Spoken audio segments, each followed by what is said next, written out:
So good afternoon, everyone.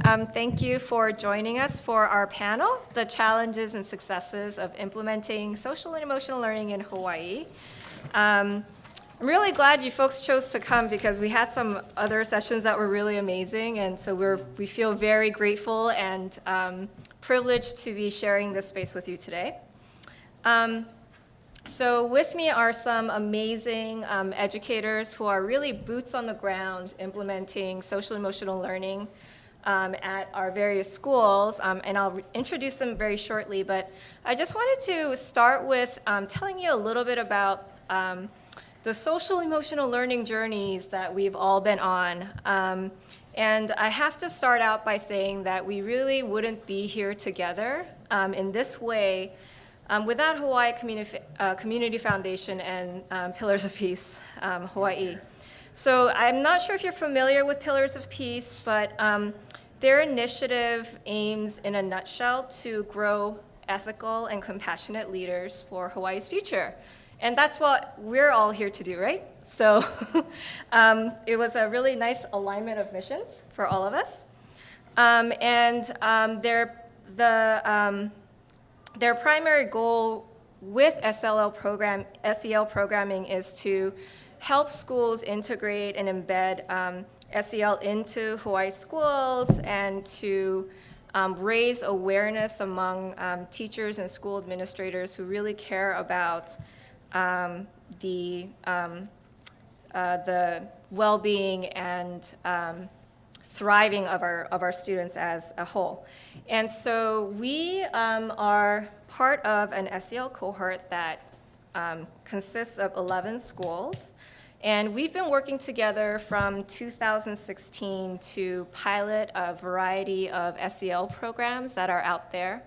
And really to sort of parse through the lessons learned and to showcase the SEL programs out there to raise awareness among you all. So that's sort of our SEL journey so far. This is our third year, again, of implementation. So we have a lot of lessons learned, do's and don'ts, successes and challenges that our panel of practitioners will share with us. So I wanted to introduce to you our distinguished panel here. And I'll start with Mr. Jamie De La Cruz. He is the principal of Kailapulu Elementary School, and he was born and raised in Makaha, product of the public school system in Waianae, fully believes in SEL and believes that it is really critical for the success of our students, not only in school but in college and career and life. And he comes to Kailapulu with, again, a very distinguished teaching background, starting in Oregon, and then he came through Campbell High, and then acting principal in 2010 there, and then principal at Kailapulu from 2012. So everyone, please welcome Jamie. So Layla Schuster was from Honolulu Waldorf School. She also has a really interesting and I guess passion and purpose-filled background. So Layla started working in New York City with theater and storytelling projects to bridge disparate communities. She's continued that work in Hawaii by working with Honolulu Theater for Youth. And then she is now in her fourth year at Honolulu Waldorf School, where she is the SEL coordinator. So, Layla, welcome. And then over there is Caitlin Watson. She is the K through 12 school counselor at St. Andrew's Schools. She began her work in Washington State in the counseling field in community mental health program, and she's also worked in a variety of schools over there.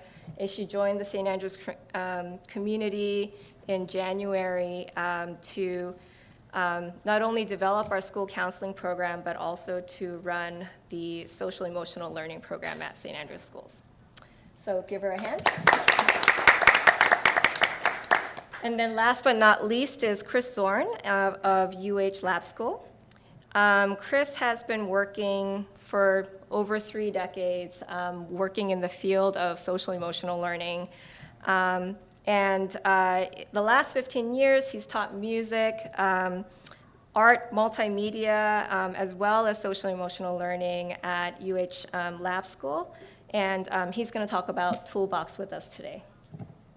So, welcome, Chris.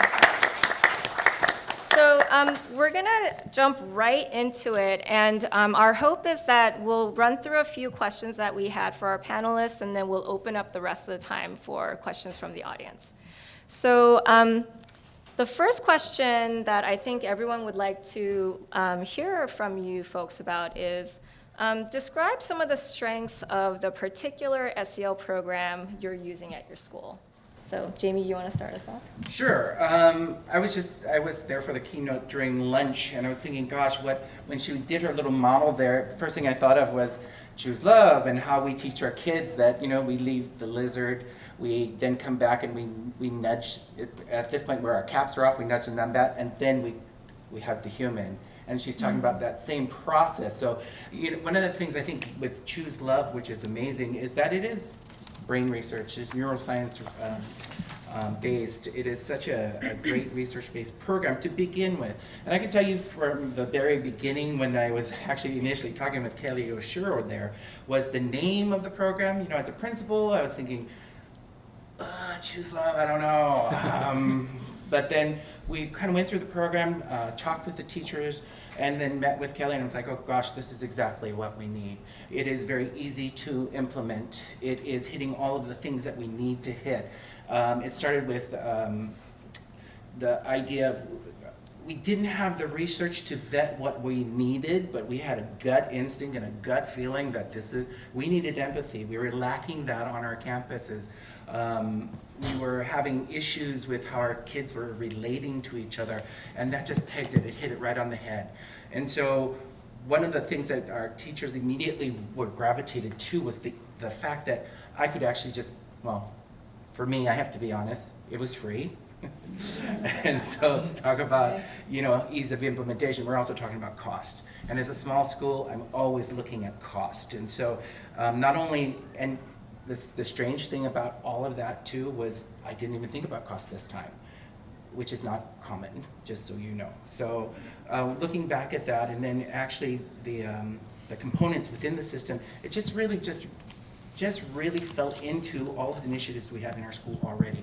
Habits of mind, our expectations for philosophy for children, they just integrated so well, and it was that fit that we were looking for. And the outcomes were immediate. And I think the nice thing about this program too is they hear what you ask them and they respond to what your needs are. Mm-hmm. And so I can keep talking. Maybe we should. Thank you. All right. So we're very lucky because we're actually working with 2 SEL programs. So I'm going to describe them both. The first is called No Bully, and I think what's very unique about No Bully is, it's an intervention program. So it's a program you would use once you already have an issue. And I think a lot of the SEL programs are working on that ground level, and I'll talk about that in a moment. But so for No Bully, once you have an issue, a social issue that you need to deal with, what's really great about it is it's a program that teaches the students to make decisions, to come up with solutions. And I think a lot of times we're choosing between let the kids be kids and we're not going to interfere at all, or let's vigilantly manage every interaction. And this, I think, is a great way for the students to have a structure and learn and gain the skills to make those decisions. So I'll try to keep it brief, but in a nutshell, if there is an ongoing bullying situation, we have solution coaches, and they gather a solution team, and the folks on a solution team include the bully, include the people supporting the bully, and it also includes other kind of bystanders or folks that might make good decisions, and they all gather together and they're given the story. That's where the empathy comes in. They're given a story about the target and what the target is going through, and once that empathetic connection is made, once the bully or the other folks on the team hear what the student is going through, then they're asked to make a plan, a very simple plan. This is maybe a 10-minute, 15-minute meeting. You know, Sarah's having a hard time getting up and going to school in the morning because she's really worried about what kids are going to say to her or if anyone will play with her at recess. And have you ever felt that way before? And someone will say, oh yes, I've felt like I didn't want to go to school because I was worried about that. And once you have that moment, you can say, well, what's one thing you can do or not do this week that's going to help Sarah? And you ask them to make a few commitments. You say, great, we're going to meet you in a week, and then you go ahead and follow up. So it's a very simple, short intervention, but it really puts the decision making and the skill building in the students' hands. So that's just been a great tool to have. And then the second SEL program that we've been very lucky to be a part of is called Roots of Empathy. And the way Roots of Empathy works, it's a classroom-based program, and what happens is over the course of the year, a parent and a child come together to the classroom, and through this structured curriculum, the students see all kinds of, they see the development of the child, they see the development of the baby, they look at the relationship between the parent and the baby, but they also start to gain emotional literacy because they are asked to take the perspective of the baby. You know, if the baby starts crying, what's our baby doing and why is that baby crying? And as they start to tune into the baby's cues and start to imagine that maybe what the baby might be feeling or thinking, they're actually practicing empathy and practicing emotional literacy. And there's a whole aspect of temperament too, which I won't get into, but it's really an amazing program. So I too will pass it along, but we're very lucky to be working with Roots of Empathy. Yes. All right. So at St. Andrews, we are in our third year of implementing the Ruler program that comes out of Yale Center for Emotional Intelligence. And a couple of things that stand out to me about Ruler, first of all, I say that we're doing it K through 12, and it can be very creative and flexible to fit with our school. So basically, you teach 4 basic anchor tools. So we have the charter, which students and staff get to talk about how they want to feel at school, and they basically create an agreement to determine how they want to feel at school and what they're going to do to feel that way. And so that from the beginning is already addressing kind of our school climate and making sure that, you know, we have a community where people feel the way they want to feel, and, you know, everybody gets a piece of that. So I really love that. And then the next tool is the mood meter to develop self-awareness, so helping students and definitely adults, you know, figure out where am I right now, what am I feeling, what's going on with me, why is that, and then what do I do with that? So if I'm a teacher and I'm just something, you know, something set me off, maybe, I don't know, traffic on the way to school or something, when I walk into the classroom, I'm bringing that with me. So this tool and Ruler helps us kind of build those skills to know what I'm doing, you know, be aware of that, or be aware how my students are doing, and then figure out what to do with that. So we do that. There's the meta moment, which we love, which is basically teaching kids and adults. It's always about kids and adults, everybody at school, how to regulate. So now we're aware, and now what are our strategies for regulating? When those things come up throughout the day, because they do, we have hundreds of emotions every day. So what do I need to be prepared for, and what's my plan? And then lastly, there's a blueprint, which is for conflict resolution and building empathy. So for me, I really like that with Ruler, they give you a pretty set kind of curriculum and way to teach these really important tools, and then it's kind of like free from there, that you can really just grow. You can do different activities in different fields. You know, maybe you want to do a project in art class, and so it could go like endlessly from there. And I think that's really something that I like about it versus kind of, I think sometimes it's hard to keep going with something when you have to follow the curriculum. So that's like one thing that stood out to me, I think, for Ruler. The SEL program that we're using most in elementary is Toolbox. And Toolbox comes from Sebastopol, California. And the great thing about Toolbox, there's a lot of good things, and one thing I should just say, having worked with these guys for the last 3 years, I can promise you that what you're getting is just this tiny little slice of what these programs are all about. They're very comprehensive and they're very deep, and they're all of them are amazing programs. And I think the thing that stands out for me about Toolbox is the simplicity of the metaphor itself. So in Toolbox, what we have is we have 12 tools that we talk to the students about. And just like these other programs, it's not just about the students, it's about the adults are learning these tools as well. And just the simplicity of the metaphor is very easy. The other thing I like, so it's easy for everyone to sort of like, okay, the breathing tool. We can all just imagine right away what we're going to be using the breathing tool for. But the cool thing about it is each one of these tools has a depth to them. And so Toolbox is built on a human development project, so it's not just this sort of shallow thing. Each one of the tools has this level of depth to them, so the longer the students work with it, the deeper they get. The other thing that I really like about Toolbox is it's inquiry-based, and like Layla was saying about the conflict resolution, we put the locus of control back to the student.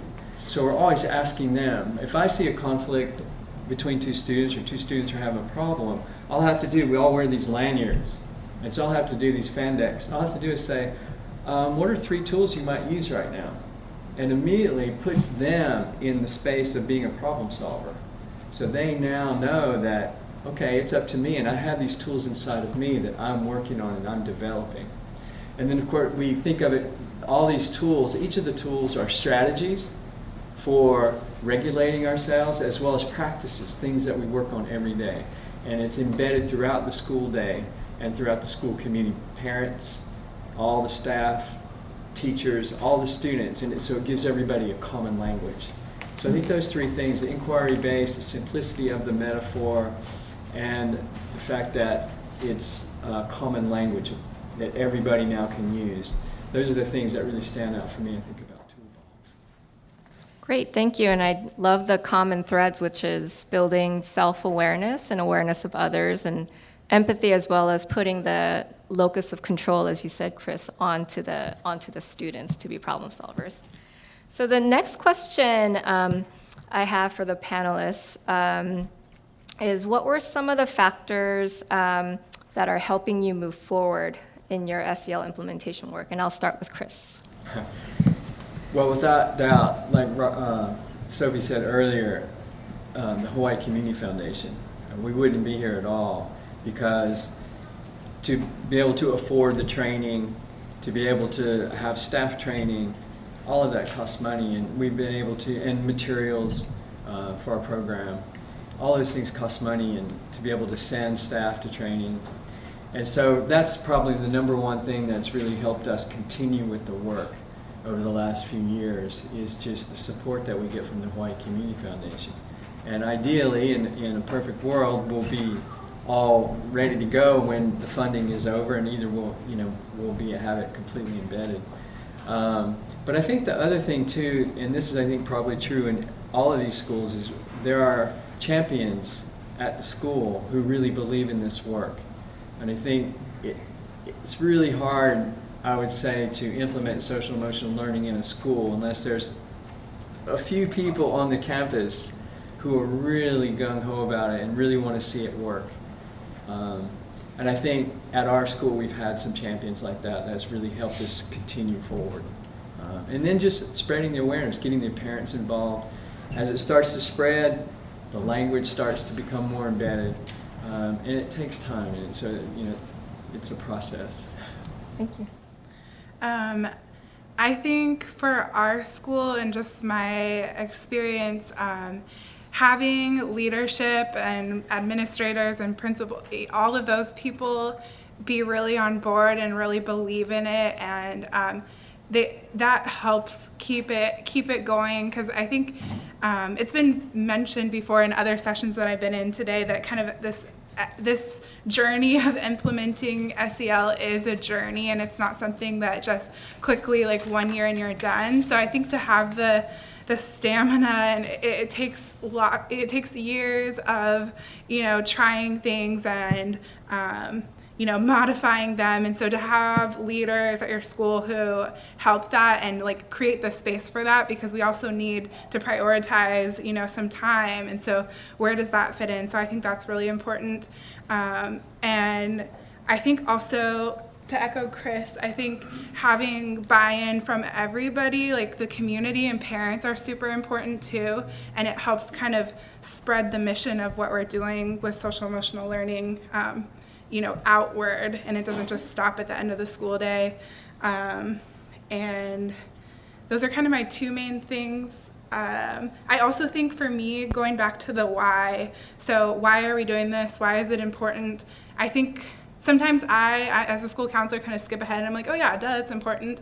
But that I think everybody our math teachers and our science teachers and, people who maybe this isn't their passion, or, they're not as, it's maybe newer to them. So in order to keep the work going and not just coming from a few people, I think we have to go back to the why. So.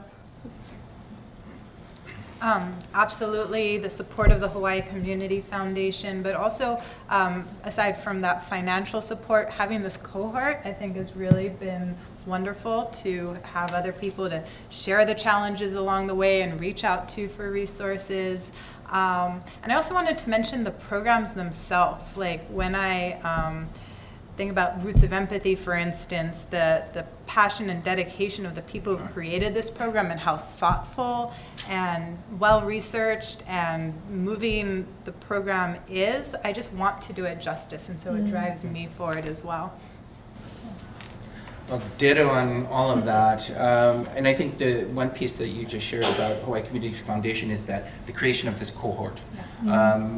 And Robbie and Connie is always sending us, hey, look at this. This article is interesting. And it just reinforces our practice. It also says that what we're doing matters.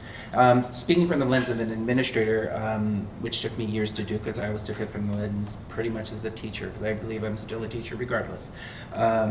It's always looking at the passion pieces that we speak to. However, it's also about the systematization, I can't even say the word, the structures we put in place that also reinforce what we need to happen. And after knowing that empathy was the thing that we needed to go through, the forward motion of this program, it was almost like a waterfall. It was that release that allowed us to move forward. It allowed us to continue. And as water releases, it starts to foam and it starts to get larger. It takes over. It's the systems that usually are smaller in scale. And so for us, it was a matter of keeping that going, that momentum. So one of the things, and thanks to Kelly O'Shea, who's also sitting in the audience there, who was a formidable part of all of this, looking at actually, well, I go too fast. Step back a little bit. We had decided, regardless of whether or not we got funded, that we would do Choose Love. We had just gone through, and we had just gone through our faculty meeting. I remember it kind of like literally black and white. When I told my counselor I was volunteering her that she would be doing these things, first thing she did was print the entire program. And then she came back, she threw it on the table, and she goes, "It's good." And I just smiled and said, okay, we're in. So moved on, and because for our school, we wanted to take it through the lens of the counselor going through the program in all of the classes, and to build that relationship to greater understand not only what Choose Love was or what social emotional learning was, but how does that tie in from taking it from the counselor as the classroom teacher to tie it into everything else. And so when we're talking about the characters, we're talking about the courage pieces that character may show. We're talking about the gratitude that character might show. Why is that important? What does it look like? So when we're looking at the program itself and how to keep it moving forward, there's always something that's going to add to that passion. And the reason I brought Kelly back into this is the way we wrote the grant, the way she wrote the grant, was to push it forward. It's actually embedded in what we said we'd do, and we've moved it forward. We're actually a couple years ahead of what our plans were. Yeah, last year was our second year in the program, and this year was supposed to be the year that we would push it into public, so to speak, from our school. As a pilot for Choose Love, we had wanted to make sure that once we kind of did a little safe journey for ourselves and moved from that safe journey into a greater realm and greater communities, that we would kind of know what it did for us so that we can share that and share our story. Because Hawaii is the way we learn things, and those are the stories that bind us together. So we went, we went 0 to 60 in 1 year. And so last year was our second year, but we moved forward and we actually had the first Choose Love conference where we were actually inviting. We filled up so fast, it wasn't even funny. We had more people than we could handle on our little campus. And they came from all realms. They came from public sector, they came from state, they came from schools, they came from everything you could imagine. My auntie came. It was just, she was so passionate about it too. And she actually made, a part of her nonprofit, she made that their goal to support that last year. And so that's kind of what they were doing as well. So when you're talking about momentum and keeping the program going, I think it's that passion part that really does make sense. And I do want to throw it out there that we're having our second annual Choose Love Conference at Konoelani, February 2nd, same day but on Saturday. And that's how powerful it is. What also shows the impact of this and what's happening is people are still coming to view, to learn. And we went from our only school to how many now, Kelly? 40 plus. Wow. And that's since our conference. And so it shows that social emotional learning in any context is not only needed, it's our responsibility to provide for. Fantastic, thank you. So what again, common threads were that it takes a lot of community support. So whether it's your school administration or your peers at school or our cohort, that sort of fuels our passion to keep going forward. And of course, the money always helps and time, but regardless, I think all of our schools, we would have moved forward with some sort of SEL, even if we hadn't had the funds. And then I think, I know all of our schools share, we want to spread the goodness that comes from our programs. So. Can I add one more thing? The other part too is when we're looking at our communities, we can't forget our parents and the community in general. Our parents are whole hog in.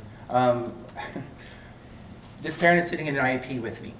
She's got a broken wrist or something going on. I'm like, what is the deal? What is going on with this broken wrist? Because on it is courage, choose love, and she goes, oh, my son wrote that on there, and I'm like, well, that is so awesome. So look at how embedded that is. Her son is writing the foundational expectations and pillars of the program on her cast. And she goes, we're Choose Love School, That's awesome. And it's just an awesome thing because you've got it if your parents are pushing it. And then the struggle happens now is how do we articulate it up? And so that's the next thing that we're working on, and I think we're almost there. Fantastic, thank you. Next question is, how has your work impacted your school community? Well, so I think we've started to really explore that. And feel free to popcorn around. If you guys can talk about, not only internally with your faculty and staff and students, but how have your parents reacted to this? I can start. Okay. So I think first of all, the thing that I noticed kind of on the ground, I work through with K through 12, so I see a little bit in each of our schools, is that that language is starting to kind of flow out of our students and out of teachers. And so I think sometimes, whereas before they would have been when things are happening or a student's having a hard time, and they would look to the counselor, they're kind of recognizing I know what to do in this moment. People feel empowered, whether it's other students helping each other out, or the teachers kind of knowing where to go or what tools we can help with.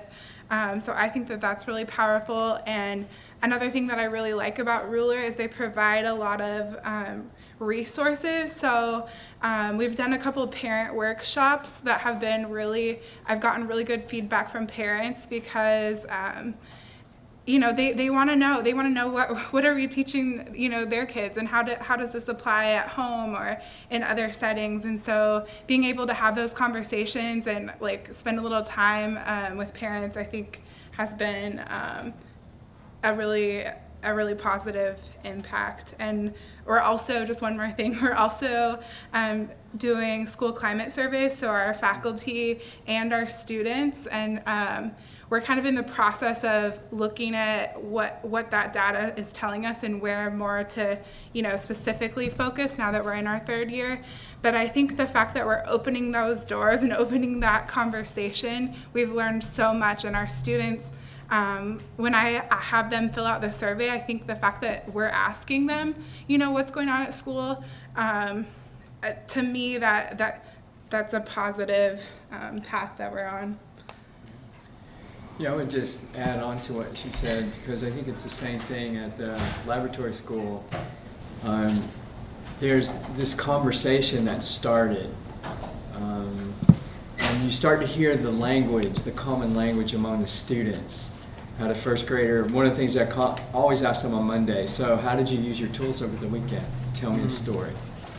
And having a first grader, tell me, well, my mom, she doesn't know the tools, so I had to teach her the tools. And things like that. So the kids are starting to, you can tell they're starting to integrate it in their lives outside of school.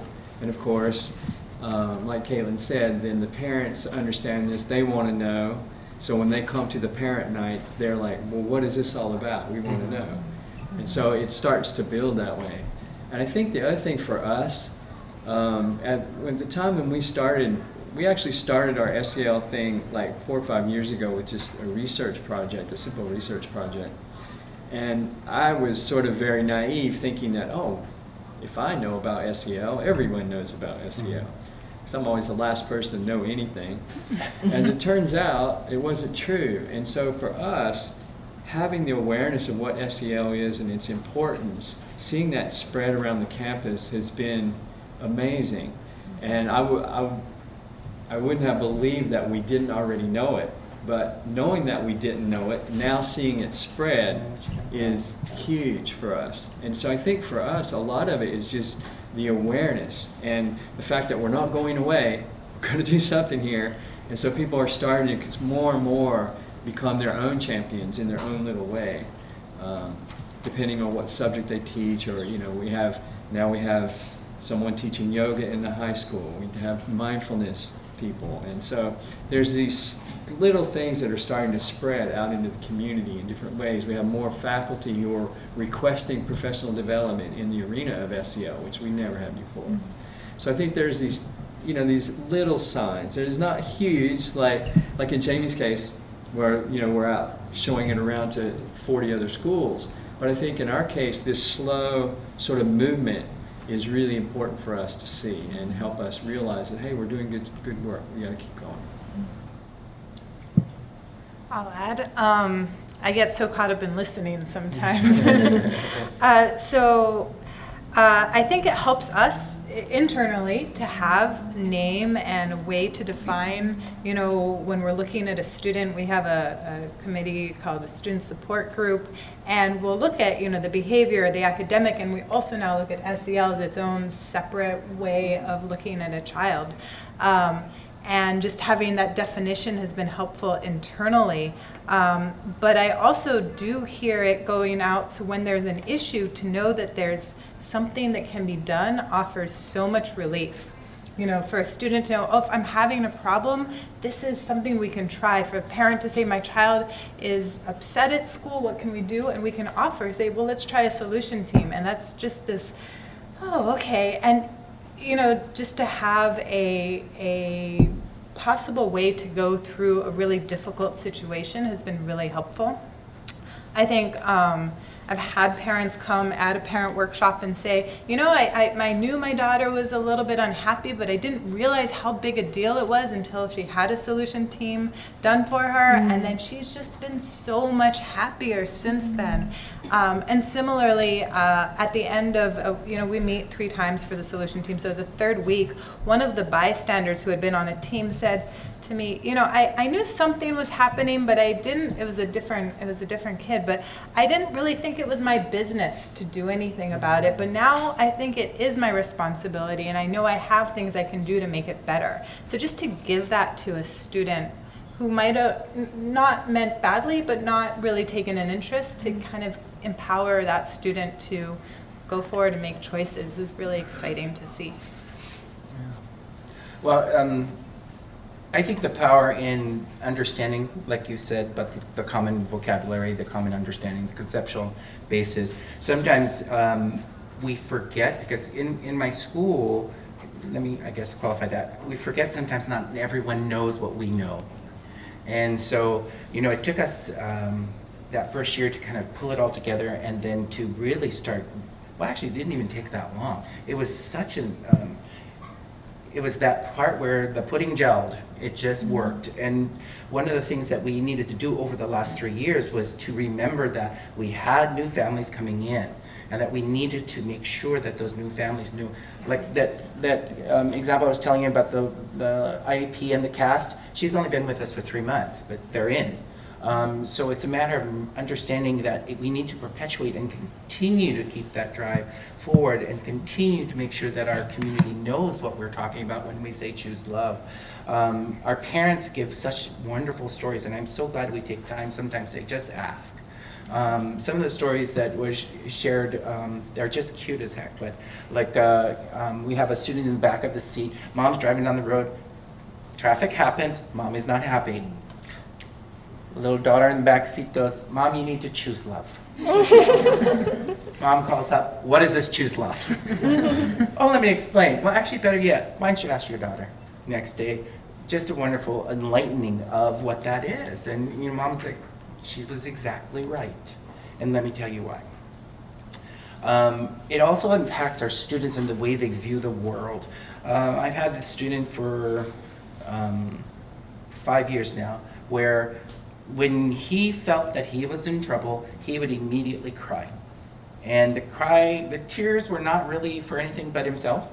And he didn't really, he learned through practice that if I cry, I'm not gonna have to, you know, there's not gonna be too much of an impact on me and so forth. And that's just my jaded administrative viewpoint. So every time I worked with him, it was always about learning that lesson, trying to understand the why of what it is, and how that, you know, there are consequences for our actions. Why did you do this? Where did this come from? And understanding, like Bryson said, there are so many things in their little lives that are impacting them that could be traumatic in one shape or another. So when they act out, that is really truly a message, and we need to find out what is the foundation of that message. And so this child who always responded in this way, and also to add to this, we have enrichment clubs on our campus. We have 2 that are very much SEL clubs.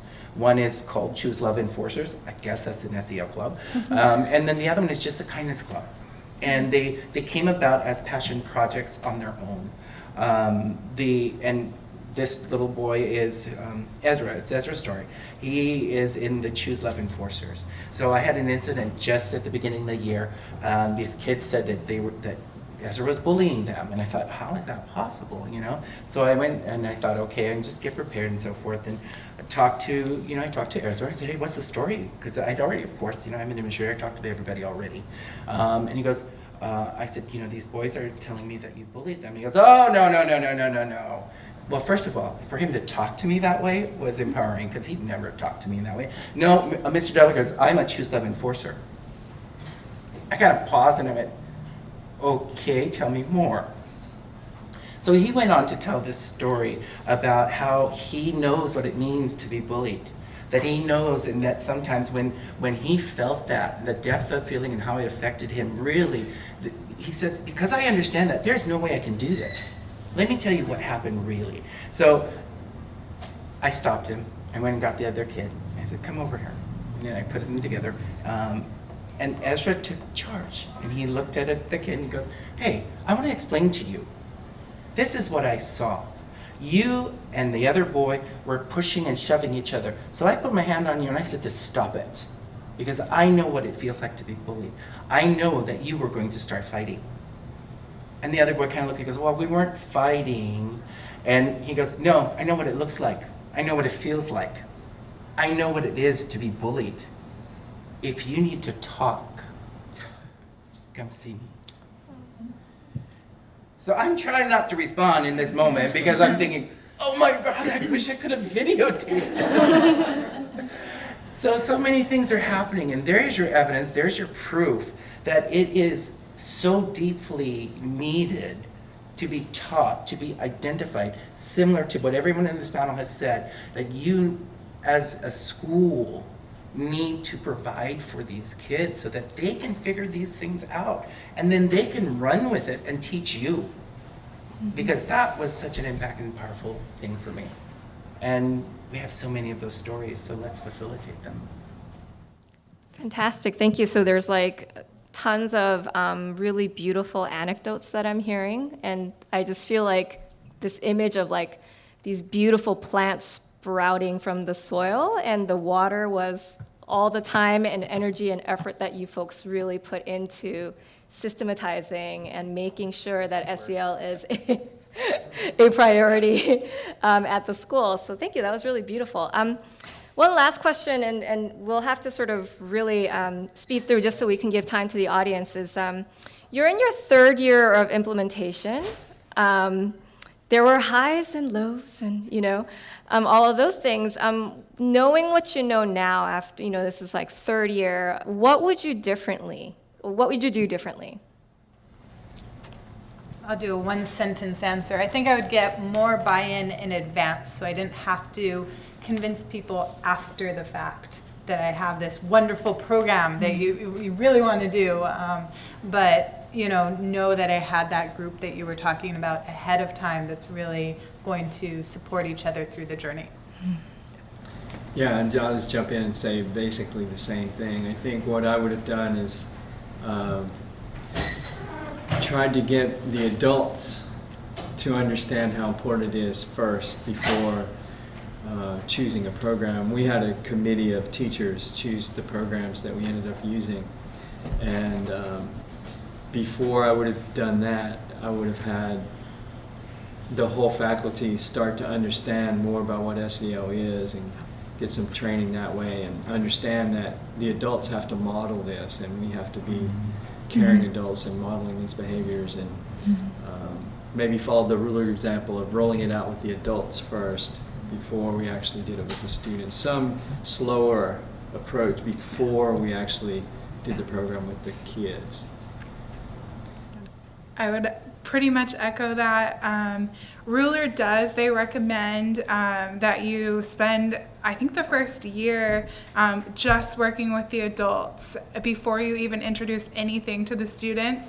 I wasn't here at my current school, when they began this journey, but I know that was something that we did do. But I still feel like anyway that I think that is really, really key to success, is that really having the time and the space to like kind of go through your own work with this and really think about how it fits into your life and how it makes sense for you, and really understanding again, why is this important? Why is there so much research? Why? So I think for me it's the why, and really finding a way to help everybody get there. That doesn't mean that everybody has to be doing like the full-on lessons, but at least be able to be aware, be self-aware, and be able to be aware of your students. And so for me, I think just that adult piece, but doing it further. I'm always thinking about how I really believe in merchandising our schools. And when I say merchandising, it's about what is the soul of the school? And what does that look like? We have stickers and things like that we do make, but those are important. And another story. So I had a teacher out of just randomly call me from another school and said, hey, I heard you were the person to talk to. And I said, okay, what's going on? How can I help you? Because I didn't recognize that person. And she had seen one of our Choose Love stickers on someone's water bottle and at Starbucks. And so it just so happened to be someone that I knew, and so they said, hey, you got to talk to this person. And so when she called and she was asking about it, and I said, well, how did you even know to call me? She goes, oh, there was a sticker. And so I think that part is really important. So the priming of what we do, to prime it, to set it up, it's basically what everyone else has said here, but do it in a way so that it's more integral to what's happening within the group. It's the same thing that we would do as we teach, right? We prime the lesson. We set it up so there's an interest in it, and then we go to where we want to go. And hopefully you're doing the facilitation method where the kids are actually teaching themselves and you're just helping them along. So I think that's part of it. And so the other part, it also continues that role, so to speak, is that merchandising part. Because like when we're talking about the schools that are coming along, I think the program pushed itself. And the other schools and people that are looking at Choose Love are really just looking for something that will meet their needs. And then once they kind of catch on to it, it sells itself. And the part about the merchandising part is why I open my doors in our school, and our teachers do know this, because it keeps us talking about it. It keeps us on a level where it's continuing to be new. And so that's the part that also keeps us pushing forward and keeps us in our practice, because now I got to explain it to you, or I have to explain it to you, or I have to ask you to come to my class because I just want you to see it. And it keeps it young, it keeps it fresh, and it also continues to grow and change, and I think that's important as well. I don't know if I answered that question, but okay. That's wonderful. Thank you. So we will open it up to the audience if anyone has any questions, and we have this awesome cue ball if anyone would like it. You just talk into it like this, and you can throw it. Any questions? I'll toss the ball around. I'm really curious with all these other schools that you have this experience with. This will be true for everyone, I think, as you share your ideas with other schools. There's this kind of question about what are the kinds of conditions that may or may not need to be in place in a school to be as successful as you have been. Because you've got your own history and your own culture, and it resonated with your school. And I get all the other schools all over the place that probably look different from yours, but are reaching for it, right? So what have you been learning in this last year or two about what are some of the kinds of conditions that might need to be in place to be successful? Yeah, you. Okay. Well, one of the things I think we find, and I think Kanoilani is a perfect example of this. Kanoilani Elementary is a very different school than ours. Where they're smaller, they're twice our size, but they're still considered a small school. Yet they're, how do I say that nicely so my teachers don't kill me?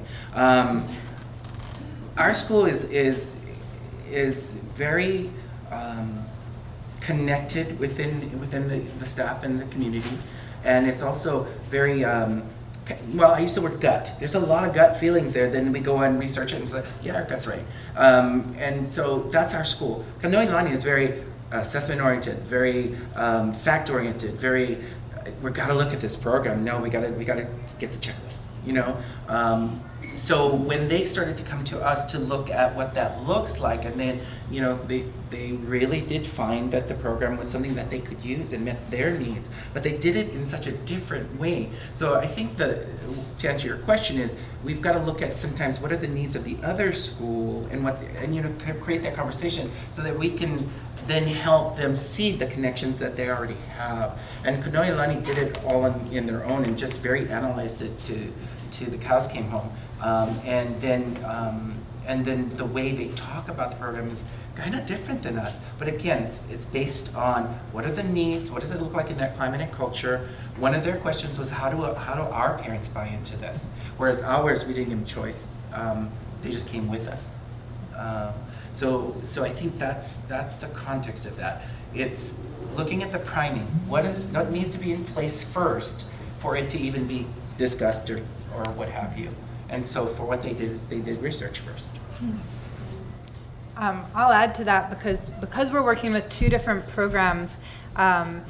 I often think with this no bully program that another school would just take off with it in a different way, because the school, I'm at the Honolulu Waldorf School, and we do, teachers run a lot of the administration at our school. And so at a school where you had a principal like yourself who are just going to come in and say, this is how we're doing it, it would just work so beautifully. And you can see that it's designed to work at a school like that. Whereas at our school, it's taken a lot of like doing and committees and massaging and talking to the right people, right? Whereas the Roots of Empathy program, you need someone who's willing to be trained and to go into the classroom. You need a classroom teacher who wants to welcome it, and a principal who's willing to sign off.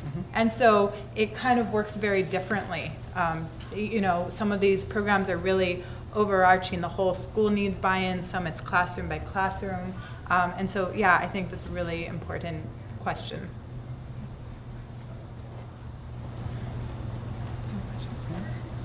Some of the other, sorry, I'm all crazy. Some of the other things that we need to look at too is if there is a spark somewhere in the school that it can be ignited in, that's one of the places that we go to. There have been some schools that just started with a teacher. And that teacher had come and said, hey, I'd like to sit in, do you mind? I talked to the principal, and I said, do you mind if they come? So it's a matter of also exactly the same thing. Where's that passion lie? And can that passion lead to fire other things? But also being willing to allow that to happen. Because one of the things I firmly believe in is you are only as successful as what you share in your success. And so for us, it's always trying to push out and try to help others who ask, can we come? The answer is yes.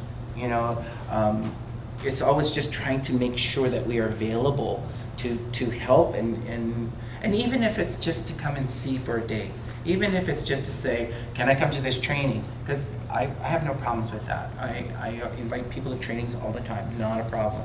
Because in order for us to invest and believe in what we do and what we expect to happen, we need to always be available for that to happen elsewhere. I don't believe in this program, I guess you got that right? Yeah. Just sarcasm. Yeah, no passion here. Yeah. Other questions? Any other questions? Can I just do a little advertisement for a second? Because I noticed that we don't have a sheet here, Jamie. It's in my car. I have these great trifold brochures, honest. That the website, at least for the Choose Love Enrichment Program, is www.jesselewis, Jesse, J-E-S-S-E, Lewis, L-E-W-I-S, chooselove.org. So that's the website. You can find anything you need on there. It's also linked to the slide deck. Yeah, so we have a bunch of resources for you folks, and if you give me your email address, I'm happy to share the slide deck with you, and then it'll link right to it. Any other questions for our amazing panelists who are doing all the hard work of SEL in their schools? Can you speak about your programs in the context of a really large school that's K-12, and that has a lot of adults on that campus? How do you see those programs working? Yeah, go ahead. No?